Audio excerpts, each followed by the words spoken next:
Inflation दो तरह की होती है। एक मसनूई तौर पर किसी भी मुल्क में महंगाई पैदा कर दी जाती है, उसमें चीज़ों के जो रेट होते हैं, प्राइसेस होती हैं, उनको खुद से बढ़ा दिया जाता है और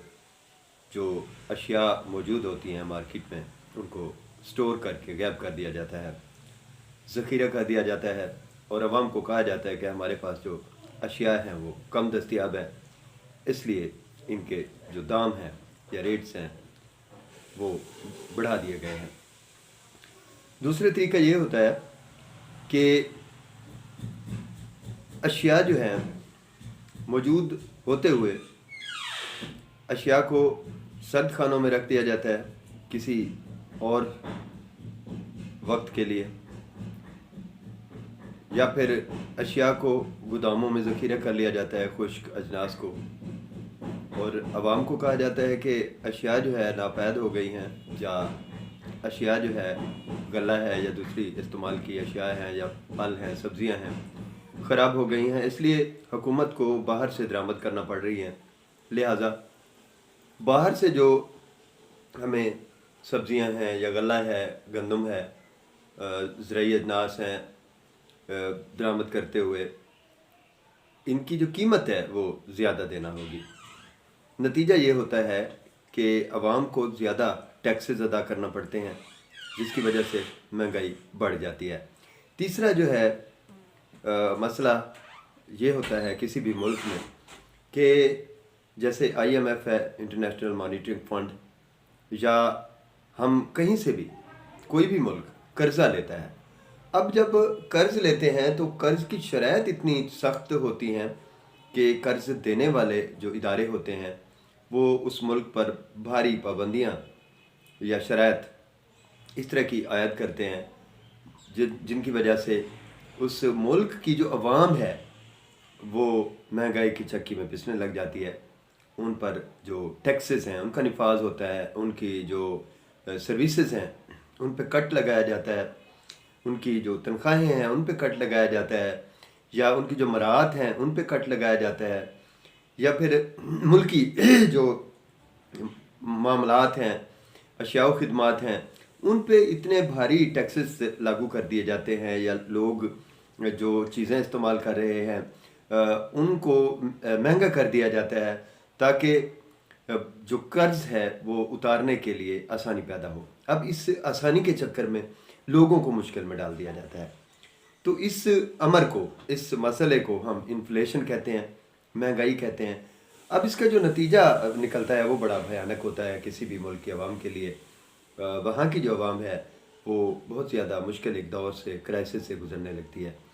तो नतीजा ये निकलता है कि वहाँ ब्रेन ड्रेन स्टार्ट हो जाता है, और वो जो ब्रेन ड्रेन है इस तरह का होता है कि वहाँ की जो पढ़ी लिखी कम्युनिटी है, जो वहाँ के बासलाहियत अफराद होते हैं, जो नौजवान नस्ल होती है, जो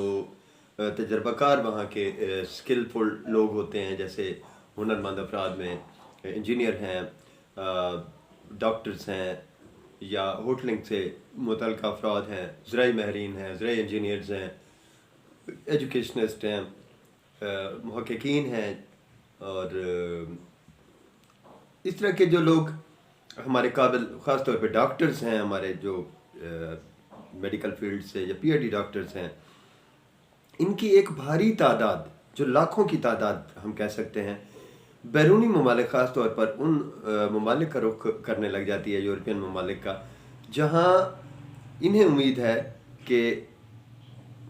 जाने वालों को ज़्यादा मुआवजा मिलेगा और वो खुशहाल हो जाएंगे।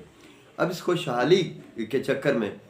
एक ऐसा चेन स्टार्ट हो जाता है कि इन ममालिक के नौजवान बाहर का रुख करते हैं, और वहाँ जो ये ममालिक हैं बासलाहियत अफराद से खाली होने लग जाते हैं। नतीजा ये निकलता है कि साथ साथ जहाँ स्किलफुल और काबिल लोग बाहर चले जाते हैं, वहाँ यहाँ के जो मज़दूर तबका है वो भी तेज़ी से बाहर का रुख करता है, क्योंकि वो भी यहाँ ख़ुद को नादार महसूस कर रहा होता है, और वो मज़दूर तबका जो बाहर जाने के काबिल होता है, जिनके पास कुछ مالی طور پر سہولت ہوتی ہے باہر جانے کی، وہ بھی جو ہنر کا ویزا ہے، ہنرمند افراد کا ویزا ہے، وہ لے کر کوئی برطانیہ کا رخ کرتا ہے، کوئی انگلینڈ کا رخ جیسے میں بتا رہا ہوں کرتا ہے، یا پھر دوسرے یورپین ممالک کینیڈا ہے، آسٹریا ہے، بیلجیم ہے، یا آسٹریلیا ہے، نیوزی لینڈ ہے، تو ادھر، یا پھر رشیا، یا پھر چائنا۔ تو یہ انفلیشن کہہ دیا، تو یہ انفلیشن کے جو ہے اثرات ہیں جو کسی ملک کو اندر سے کھوکھلا کر دیتے ہیں، اور آج کل جو حالات ہیں پاکستان بھی ان حالات سے دوچار ہے، گزر رہا ہے۔ تو ہم دعا کر سکتے ہیں کہ ہم اس طرح کے معاملات سے، مسائل سے نکلیں، اور اس کا بہتر طریقہ یہی ہوتا ہے کہ ہم ملک میں ہی ایسی سروسز فراہم کریں کہ جو نہ صرف ملک کے قابل افراد کو وہاں کھپانے یا کھپنے کے قابل بنا سکیں یا ہو سکیں، بلکہ یہاں ہم انڈسٹریز یا سروسز کو فراہم کرنے کے ادارے بھی اس طرح سے مستحکم صورت میں قائم کریں کہ یہاں لوگوں کو بہتر اور سستا اور روزگار میسر ہے۔ تو یہ کام صرف وہی لوگ کر سکتے ہیں جو یا تو مخیر افراد میں خود کو شمار کرواتے ہیں، یا پھر ملک کے ان لوگوں میں طاقتور ترین معاشی حوالے سے ان لوگوں میں شامل ہوتے ہیں جو ملک کا 10% ہیں یا مقتدر طبقہ ہیں۔ تو مجھے یہاں دیجیے اجازت، آپ خود بھی اس حوالے سے ضرور غور کیجیے گا۔ اللہ حافظ۔